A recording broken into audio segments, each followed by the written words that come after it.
मैं शाहजी भोसले बोल रहा हूँ। मेरा जन्म 18 मार्च 1594 में हुआ था। शाहजी मराठा योद्धा और कुलीन व्यक्ति मालोजी भोसले के पुत्र थे, जिन्हें अहमदनगर के सुल्तान मुर्तुज निजाम शाह ने पुणे और सुपे, एलोरा, धेराडी, कन्नड़ और जाफराबाद, दौलताबाद और अहमदाबाद जिलों के कुछ और गांवों की जागीरें प्रदान की थीं। शाहजी अहमदनगर सल्तनत के प्रधानमंत्री मलिक अंबर की सेना में कार्यरत थे। 1622 में मालोजी की मृत्यु के समय 26 वर्षीय शाहजी मलिक अंबर की सेना में एक छोटे कमांडर थे। अहमदनगर उत्तरी मुगल साम्राज्य और अन्य दक्कन सल्तनत के खिलाफ संघर्ष में शामिल था और शाहजी इन राज्यों के बीच अपनी वफादारी बदलते रहे। 1624 में भटवाड़ी की लड़ाई से कुछ समय पहले शाहजी और कुछ अन्य मराठा नेता मुगलों में शामिल हो गए, लेकिन लड़ाई से कुछ समय पहले वे अहमदनगर लौट आए। मलिक अंबर की सेना ने लड़ाई में एक संयुक्त मुगल बीजापुर सेना को हराया। इसके बाद शाहजी और उनके चचेरे भाई खिलोजी भोसले के बीच झगड़ा हुआ और 1625 में शाहजी ने अपनी निष्ठा बीजापुर में स्थानांतरित कर दी, क्योंकि वह अहमदनगर से अपने रिश्तेदारों को उनसे अधिक पुरस्कृत करने से असंतुष्ट थे। उन्होंने पुणे क्षेत्र में अपनी जागीर बरकरार रखी, जो अहमदनगर और बीजापुर के बीच विवादित था। बीजापुर में शाहजी के संरक्षक इब्राहिम आदिल शाह द्वितीय की सितंबर 1627 में मृत्यु हो गई। आदिल शाह एक मुसलमान शाहजी की तरह हिंदुओं के प्रति सहिष्णु था और अहमदनगर को अपने राज्य और मुगल साम्राज्य के बीच एक बफर राज्य के रूप में देखता था। उनकी मृत्यु के बाद एक रूढ़िवादी मुस्लिम गुट जो अहमदनगर के खिलाफ मुगलों के साथ गठबंधन की वकालत करता था, बीजापुर में मजबूत हो गया। परिस्थितियों के बीच शाहजी 1628 की शुरुआत में मलिक अंबर के बेटे फतह खान के संरक्षण में अहमदनगर लौट आए। 1626 में मलिक अंबर की मृत्यु के बाद अहमदनगर की शक्ति कम हो रही थी, लेकिन शाहजी ने वहां बीजापुर की तुलना में एक उच्च पद रखा। 1629 में शाहजी ने खानदेश क्षेत्र में मुगलों के खिलाफ 6000 मजबूत घुड़सवार सेना का नेतृत्व किया, लेकिन हार गए। 1630 में अहमदनगर दरबार में गुटीय राजनीति के परिणामस्वरूप शाहजी के ससुराल वालों और संरक्षकों की हत्या कर दी गई, जिसके कारण शाहजी 2000 मजबूत घुड़सवार इकाई के साथ मुगलों के पास चले गए।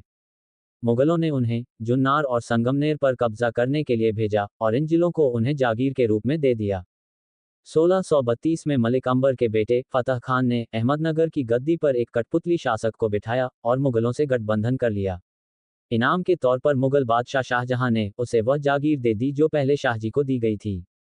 इसके बाद शाहजी ने मुगल सेवा छोड़ दी और पुणे के आसपास के इलाके को लूटना शुरू कर दिया।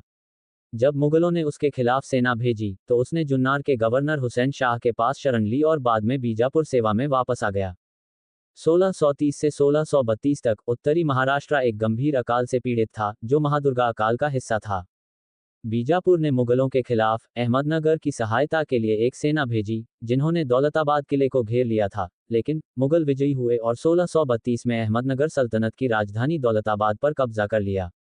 शाहजी पीछे हट गए और सल्तनत के दक्षिणी भाग में एक क्षेत्र पर नियंत्रण कर लिया।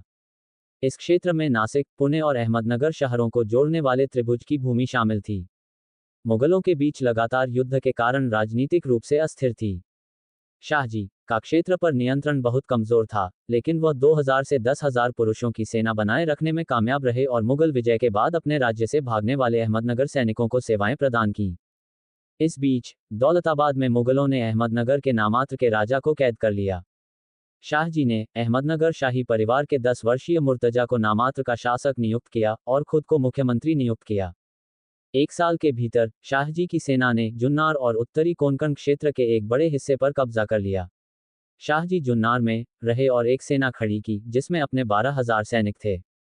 शाहजी ने शाहाबाद में अपनी राजधानी स्थापित की। युद्धरत सेनाओं ने अपने दुश्मनों की आय को रोकने के लिए क्षेत्र के कई गांवों को नष्ट कर दिया था और बचे हुए अधिकांश गांव केवल मजबूर होने पर ही कर देते थे। 1634 तक शाहजी ने मुगल नियंत्रित दौलताबाद के पास के क्षेत्र में छापेमारी शुरू कर दी थी, जिससे मुगलों ने उनके खिलाफ एक बड़ा अभियान शुरू किया। परेंडा की आगामी लड़ाई में, जिसमें मराठा सैनिकों ने दोनों तरफ से लड़ाई लड़ी, मुगलों ने शाहजी के नेतृत्व वाली बीजापुर सेना को हराया। 1635 की शुरुआत में मुगल सेना ने शाहजी को दौलताबाद क्षेत्र से पीछे हटने के लिए मजबूर कर दिया। उनकी आपूर्ति और उनके 3000 सैनिकों पर कब्जा कर लिया। मुगल सम्राट शाहजहां व्यक्तिगत रूप से एक बड़ी सेना के साथ दक्कन पहुंचे, जिससे शाहजी को उत्तरी महाराष्ट्र छोड़ने के लिए मजबूर होना पड़ा। शाहजी ने जुन्नार और नासिक सहित कई शहरों पर नियंत्रण खो दिया और कोंकण में पीछे हट गए। बीजापुर में दो राजनीतिक गुट थे। पहला, जिसका शाहजी ने साथ दिया, दक्कन में मुगल प्रभाव का विरोध करने के पक्ष में था।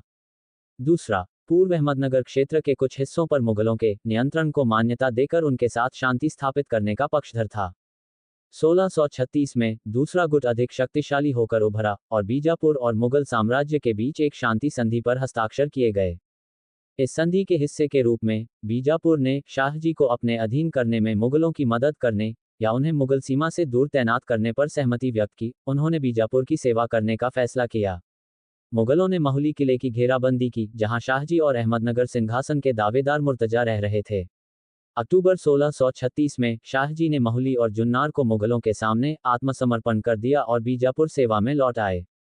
1648 में विजयनगर के राजा श्रीरंगा तृतीय के खिलाफ नायकों के विद्रोह का समर्थन करने के लिए बीजापुर अभियान के दौरान शाहजी को बीजापुर के हितों के खिलाफ काम करने के लिए गिरफ्तार किया गया था, जबकि बीजापुर और गोलकोंडा की सेनाओं ने जिंजी किले की घेराबंदी की थी।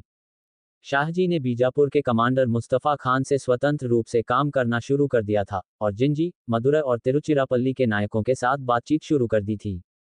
उन्होंने गोलकोंडा सरकार के साथ सेवा भी मांगी। शाहजी को जंजीरों में बांधकर राजधानी बीजापुर लाया गया और कोंडाना और बेंगलो के किलों को आत्मसमर्पण करने के लिए मजबूर किया गया। बीजापुर पर शिवजी के आक्रमणों को शाहजी द्वारा स्थगित कराने का प्रयत्न किया गया। तभी प्रायः 12 वर्ष बाद पिता पुत्र की भेंट हुई तथा शाहजी और जीजाबाई के टूटे संपर्क पुनः स्थापित हुए। 23 जनवरी 1664 को शिकार खेलते समय घोड़े पर से गिरने से शाहजी की मृत्यु हो गई।